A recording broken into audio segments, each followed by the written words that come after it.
Perkenalkan, nama saya Fitriana, mahasiswa Teknologi Pangan Undip. Kali ini saya akan melakukan praktikum iptek susu, yaitu membuat es krim. Apa sih itu es krim? Es krim merupakan produk olahan susu beku berbentuk padat dengan penambahan bahan lain yang dibuat melalui proses pembekuan dan agitasi. Prinsip pembuatan es krim adalah membentuk suatu rongga udara pada campuran bahan-bahan es krim sehingga dihasilkan pengembangan volume yang membuat es krim menjadi lebih ringan, padat, dan mempunyai tekstur yang lembut.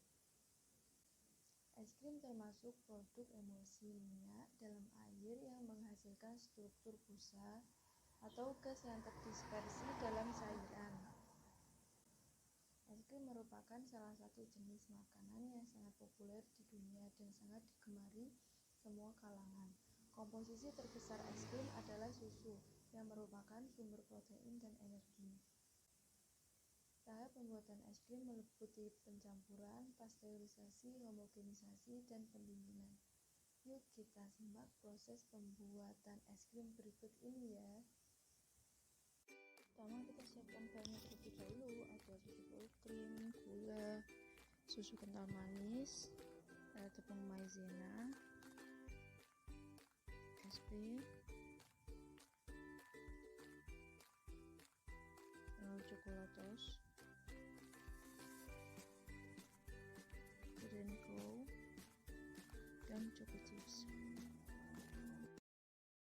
Alat yang digunakan yaitu ada baskom, mixer, kompor, panci atau penggorengan, gelas ukur, kemasan es krim, dan sendok. Tahap pertama kita tuang susu menjadi 600 ml. Lalu kita masukkan ke panci susu yang tadi itu.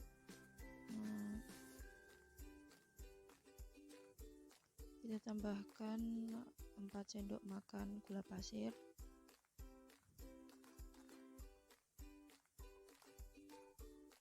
Kita tambahkan 2 saset susu kental manis. Dan kita nyalakan kompornya, ditunggu hingga nanti sudah berbuih begitu. Jangan lupa untuk selalu diaduk supaya tidak menggumpal ya. Apabila sudah seperti itu, kita campurkan tepung maizena yang sudah dilarutkan dengan susu, lalu kita aduk-aduk sebentar, nanti kita matikan kompornya dan kita angkat. Pasteurisasi adonan es krim juga bertujuan untuk mematikan mikroba patogen campuran. Di samping itu, pasteurisasi menunjang terbentuknya flavor yang baik. Susu cair ditambahkan karena merupakan bahan utama pembuatan es krim. Kandungan lemak pada susu full cream cukup tinggi sehingga mengakibatkan es krim memiliki sifat fisik dan organoleptik yang baik. Susu kental manis digunakan sebagai bahan penambah lemak dan rasa manis pada es krim. Kandungan gula susu kental manis di pasaran berkisar 62,50% sampai 64%. Tepung maizena digunakan sebagai bahan pengental karena apabila dicampur dengan larutan yang dididihkan akan mengental larutannya. Setelah itu kita persiapkan wadahnya terlebih dahulu. Ini untuk wadah yang disimpan nanti di freezer. Lalu kita masukkan ke wadah.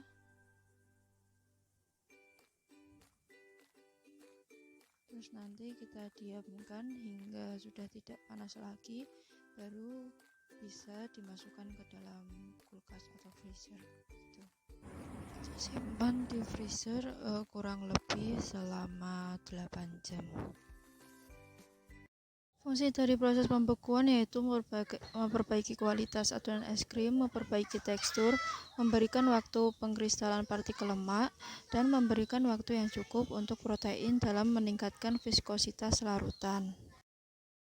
Setelah 8 jam, kita ambil calon es krimnya ini, lalu kita kerok dan kita masukkan ke wadah. Nantinya ini mau di mixer hingga 10-15 menit. Dan proses tersebut bernama homogenisasi. Kita mixer, kita siapkan dulu SP yang dilelehkan seperti ini. Setelah dicampur dengan SP, kita mixer selama 15 menit. Setelah di mixer nanti, pisahkan adonan menjadi dua. Adonan yang pertama untuk diberi coklatos, adonan yang kedua untuk diberi cinnamon. Kita tambahkan coklatos pada adonan pertama. Setelah diaduk, kita masukkan ke dalam wadah satu persatu. Ini untuk adonan yang kedua, nantinya diberi cinnamon, dan setelah itu di mixer, lalu setelah di mixer diberi chocolate chips. Selanjutnya kita tuang ke atas yang es krim coklat tadi. Homogenisasi berfungsi untuk menyeragamkan gula lemak dan untuk mempercepat aerasi. SP yang digunakan atau emulsifier dapat meningkatkan kemampuan pengadukan lemak dan air, sehingga pencampuran yang merata ini dapat memperlambat pencairan es krim. Setelah proses homogenisasi, volume es krim itu akan meningkat karena terdapat udara di dalam larutan es krim yang dapat disebut dengan overrun. Faktor yang mempengaruhi overrun yaitu ada homogenisasi dan pembekuan. Homogenisasi dapat meningkatkan viskositas kurang lebih 10%. Homogenisasi dengan tekanan terlalu tinggi menyebabkan terlalu banyak gumpalan lemak dan protein susu yang tidak stabil yang menyebabkan nilai overrun rendah. Pembekuan yang terlalu lama akan menyebabkan adonan es krim yang lebih kental, lebih halus dan lebih mengkilat. Namun demikian, campuran es krim juga tidak boleh terlalu kental karena akan menyulitkan pengembangan atau memperkecil nilai overrun. Selanjutnya kita masukkan ke freezer lagi hingga tekstur es krim memadat. Nah, ini es kicoknya udah selesai dibuat ya. Bawahnya itu warna coklat, atasnya warna putih, dan rasanya manis. Dan aromanya khas es krim, dan ini teksturnya sangat lembut sekali. Parameter sensori. Setelah saya mencicipi es krim yang saya buat, rasanya itu manis karena disebabkan oleh gula dan susu kental manis yang digunakan. Lalu warnanya coklat dan putih itu karena saya memakai bubuk coklat dan susu plain untuk yang warna putih. Aromanya itu coklat dan khas es krim. Aroma coklat ini berasal dari bubuk coklat dan khas es krim ini berasal dari susu plain. Lalu teksturnya itu lembut dikarenakan lemak susu karena saya menggunakan susu yang full cream. Setelah saya melakukan praktikum ini, saya memberi saran untuk pembuatan produk berikutnya, yaitu